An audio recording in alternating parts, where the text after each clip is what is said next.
Merhaba değerli dostlar.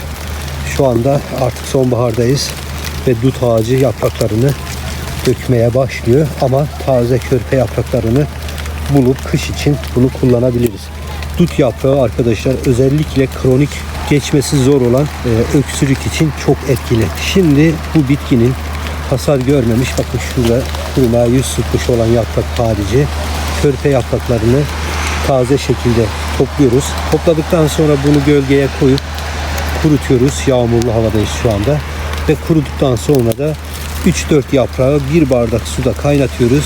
Ve bunu kışın öksürük gidermede, nefes yollarını açmada ve yine balgam atmada kullanabiliriz. Dut yaprağı bu kadar şifalı ve faydalı. Siz de arkadaşlar bütün yapraklar dökülmeden, tükenmeden hemen sonbaharın sonuna doğru dut yapraklarınızı toplayıp kış için kurutarak kullanmanız mümkün.